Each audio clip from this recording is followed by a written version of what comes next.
BA प्रथम वर्ष द्वितीय प्रश्न पत्र भारतीय शासन एवं राजनीति। हम मूल अधिकार पढ़ रहे हैं और मूल अधिकारों के अंतर्गत अब तक हमने 3 मूल अधिकारों को विस्तार से समझा।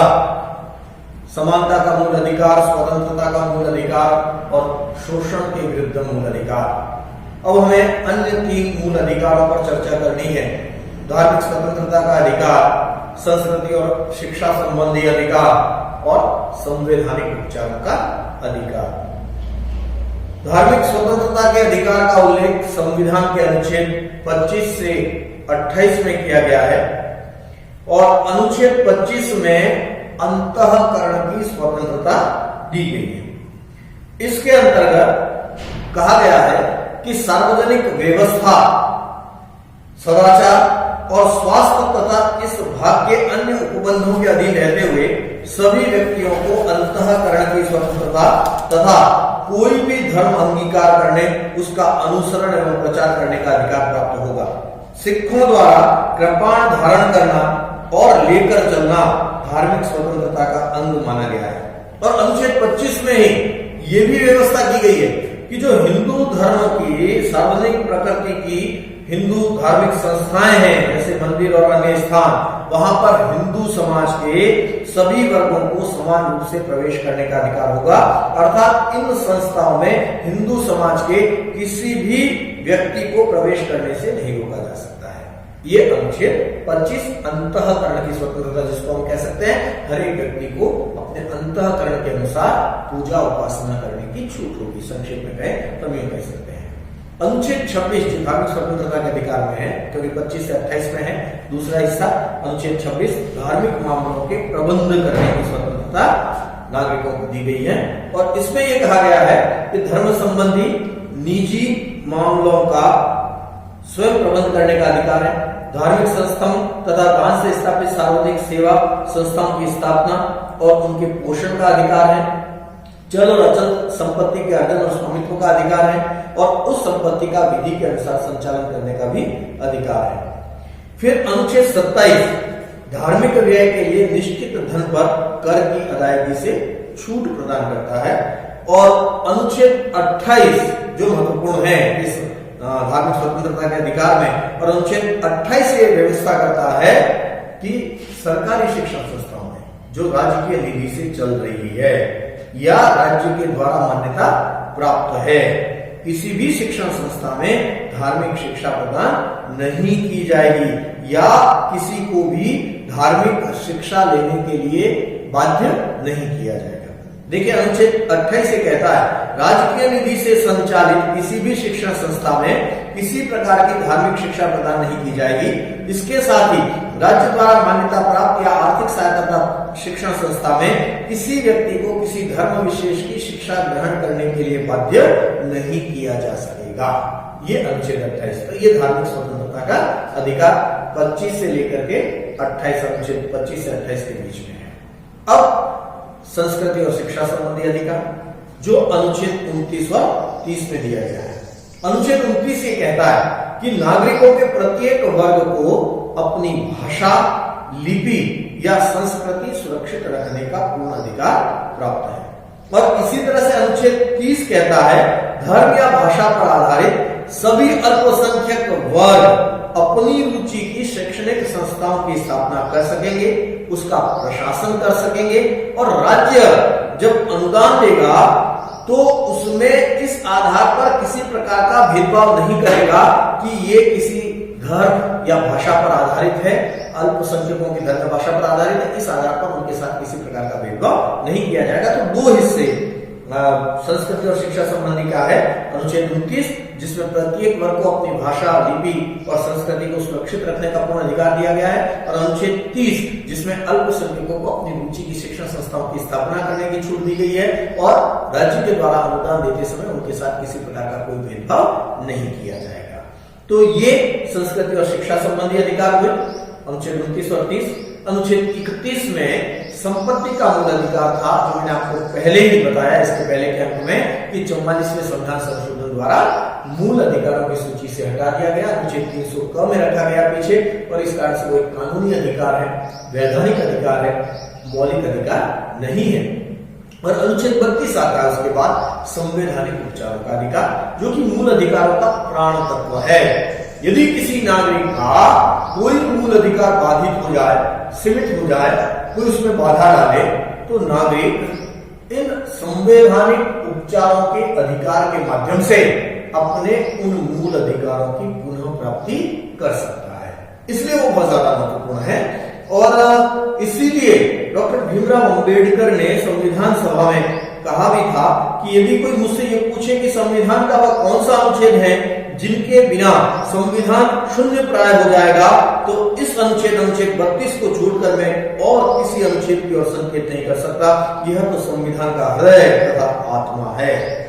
तो जैसा मैंने आपको कहा, ये जो संवैधानिक उपचारों का अधिकार है, ये अधिकार नागरिकों को इसलिए दिया गया है कि जो ऊपर हमने मूल अधिकार देखे, चाहे वो समानता का अधिकार हो, चाहे वो स्वतंत्रता का अधिकार हो, चाहे वो शोषण के विरुद्ध अधिकार हो, या धार्मिक स्वतंत्रता का अधिकार हो, या संस्कृति और शिक्षा संबंधी अधिकार हो, इनमें से किसी भी नागरिकों के मौलिक अधिकार का कोई व्यक्ति, कोई वर्ग, कोई सरकार, राज्य यदि उल्लंघन करता है, यदि उसे छेड़ता है, उसके साथ उसे रोकता है, उन मूल अधिकारों को खंडित करता है, तो व्यक्ति न्यायालय की शरण ले सकता है अपने उन मूल अधिकारों को पुनः प्राप्त करने के लिए। ये अधिकार अनुच्छेद 32 में दिया गया है नागरिकों को। और अनुच्छेद 32 के द्वारा सर्वोच्च न्यायालय को 5 प्रकार के लेख जारी करने का अधिकार दिया गया। इसी तरह से उच्च न्यायालयों को भी यही समान 5 लेख जारी करने का अधिकार दिया गया है,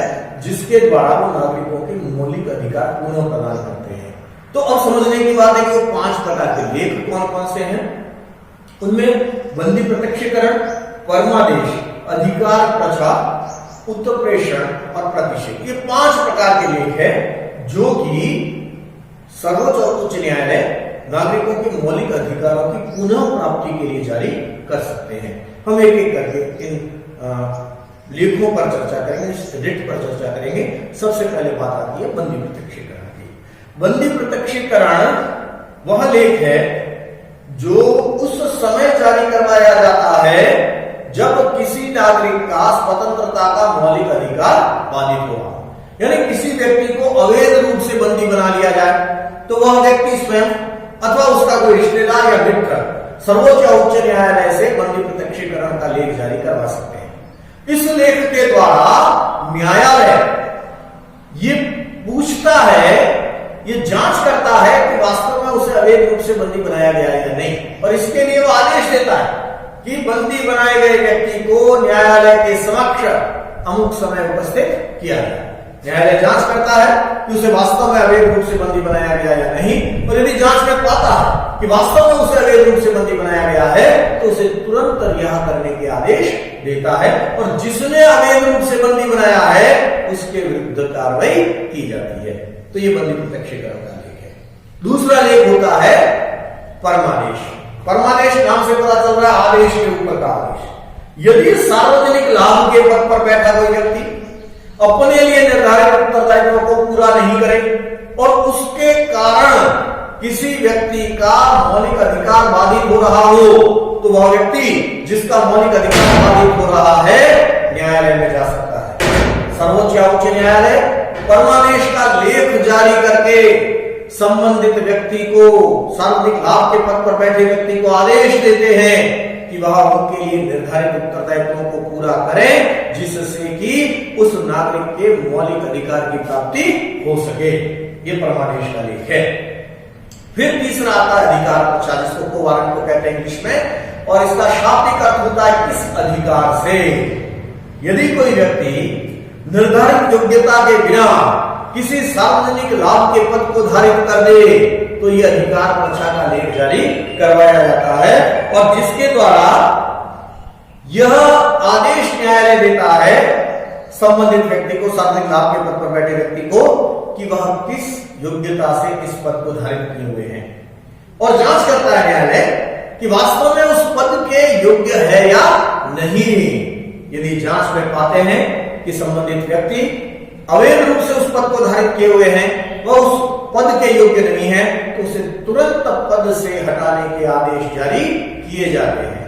तो ये अधिकार परीक्षा का लेख या अधिकार परीक्षा के लेख कहलाती है। फिर ये 3 लेख हो गए।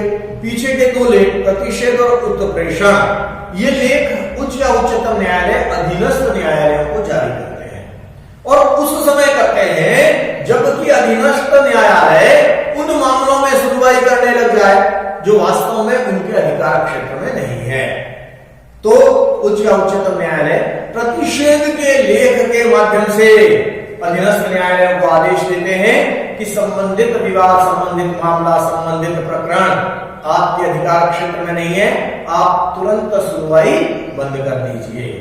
और उत्प्रेषण के लेख के माध्यम से वो आदेश देते हैं संबंधित विवाद, संबंधित मामला, संबंधित प्रकरण आपके अधिकार क्षेत्र में नहीं है, आप इस पर तुरंत सुनवाई बंद कर लीजिए और हम इस विवाद की सुनवाई करेंगे, हम इस प्रकरण पर सुनवाई करेंगे, हम इस मामले को देखेंगे।